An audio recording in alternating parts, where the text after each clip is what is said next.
दोस्तों एक फार्मर था जिसके पास एक मुर्गी, एक बकरी और एक गाय मौजूद थी।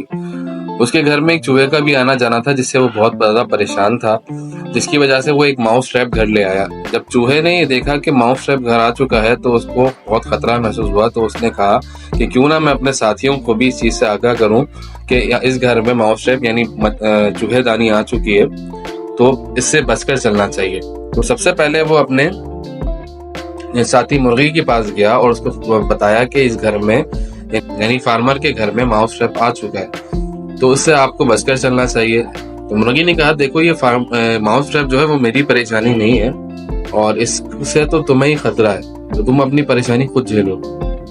यही बात उसने बकरी से जाके कही कि इस घर में माउस ट्रैप आ चुका है, देखें सावधान रहिएगा।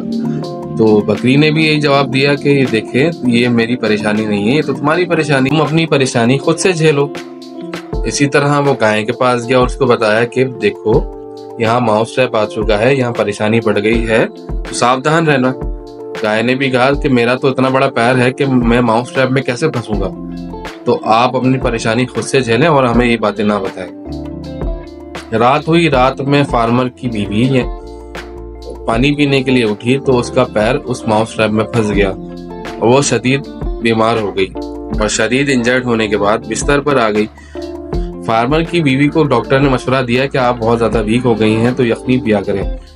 यखनी पीने के लिए सबसे पहले उस मुर्गी को हलाल किया गया और उसकी यखनी बनाई गई। उसके बाद जब फार्मर की बीवी बहुत ज्यादा बीमार रहने लगी तो उससे कुछ लोग मिलने रोजाना की बुनियादों पर आने लगे। तो फार्मर के पास पैसे खत्म हो गए तो उसने अपने मेहमानों की खातिरदारी के लिए उस बकरी को भी ज़िबा कर दिया और उसका गोश्त मेहमानों की खातिरदारी में लगा दिया। कुछ दिन बाद जो है वो फार्मर की बीवी उस जख्मों की ताब ना लाते हुए बीमारी के बाइस मर गई। तो उसके कफन दफन के लिए उस गाय को भी उस फार्मर ने एक स्लॉटर हाउस को बेच दिया ताकि उसके कफन दफन का इंतजाम कर सके। इस कहानी से हमें क्या सबक मिलता है? इस कहानी से हमें ये सबक मिलता है कि किसी की भी परेशानी को सुनकर अनदेखा ना करें, क्योंकि हो सकता है वो परेशानी जो है वो कुछ दिनों में आपके ही मसले का बाइस बन जाए। तो किसी की परेशानी को हल करने की कोशिश करें, ना कि उसको इग्नोर करें, बल्कि हमदर्दी करें और हमदर्दी लेने की कोशिश करें। अस्सलाम वालेकुम।